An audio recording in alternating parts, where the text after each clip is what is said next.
ঠিক আছে, আসসালামু আলাইকুম। বরাবরের মতো আজকেও একটা কথা নিয়ে আসলাম।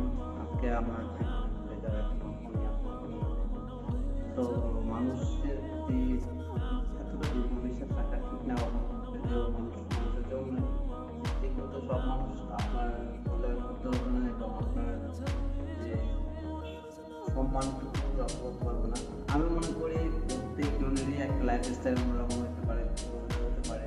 তো প্রতিটা মানুষ যদি তাদের নিজেদের জীবনগুলো নিজেরা সুন্দরভাবে উপস্থাপন করে তাহলে মনে হয় ভালো হয়। তো আমি যদি অন্য সম্পর্কে কিছু বলতে যাই না জেনে না বুঝি, তো এটা অন্যায়।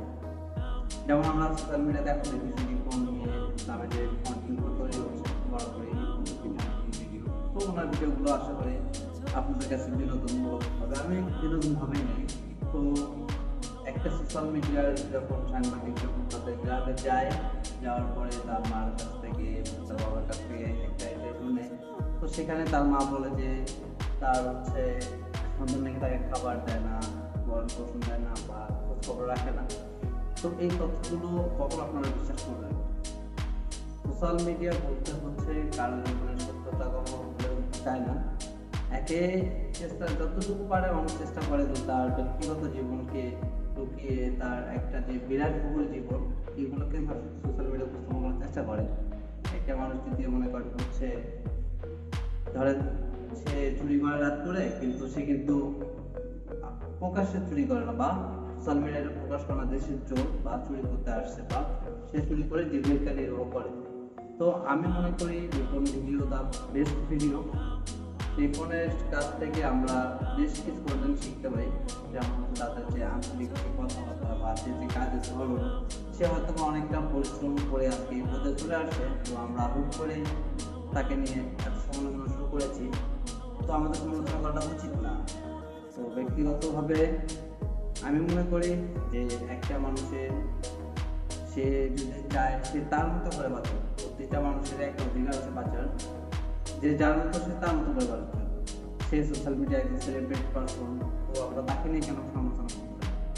তো সে যখন ভাইরাল ছিল না বা সোশ্যাল মিডিয়া তার কোনো পরিচয় ছিল না, তখন কিন্তু কোনো সাংবাদিক মিডিয়া বা কোনো সংবাদকর্মী তাকে নিয়ে কিন্তু ইন্টারভিউ নেওয়া হয়নি বা তার কাছে কখনো যায়নি যে রিপন ভাই কেমন আছেন বা কী রকমের এরকম অবস্থা।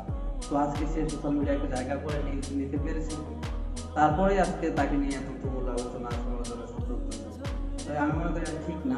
প্রত্যেকটা মানুষেরই একটা নিজস্ব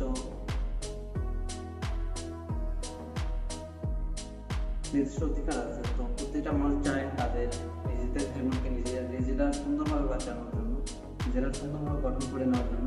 তো আমি মনে করি এইগুলো নিয়ে সোশ্যাল মিডিয়া এতটা মাতামাতি করার কিছু নেই। এটাও সোশ্যাল মিডিয়ার যুগ। যদি কেউ ভাইরাল হয়ে যায়, সেলিব্রিটি হয়ে যায়, তখন তাকে নিয়ে মানুষ মাতামাতি করে। এর আগে কখনো তাদেরকে নিয়ে কোনো কথাবার্তা বা কোনো ধরনের তথ্য আসে না সোশ্যাল মিডিয়ায় যে অমুক অমুক হয়ে গেছে বা তমুক তমুক হয়ে গেছে, এমন কিছু কিন্তু তথ্য আসে না। যখন একটা মানুষ পুরোপুরি তার স্ট্রাগল করে ভাইরাল হয়ে যায়, সেলিব্রিটি হয়ে যায়, তখন তাকে নিয়ে যত সমালোচনা আলোচনা ঝড় উঠে যায়। আমি মনে করি এগুলো ঠিক না। তাকে আমাদের আরও উৎসাহ দেওয়া দরকার যে তিনি যেন আরও সুন্দর সুন্দর কন্টেন্ট তৈরি করে। না, এটা ঠিক আছে যে সেই বাবা মার খোঁজ খবর নেয় না এমন যে তথ্য প্রচার করা হয়েছে, সম্পূর্ণ ভুল। আমি পার্সোনালি হচ্ছে রিপন ভিডিও অনেক আগে থেকেই দেখি। তো এটা সম্পূর্ণ ভুল একটা তথ্য আছে আপনাদের মাঝে। তো আজকের মতো ভিডিও এ পর্যন্ত। সবাই ভালো থাকবেন, সুস্থ থাকবেন।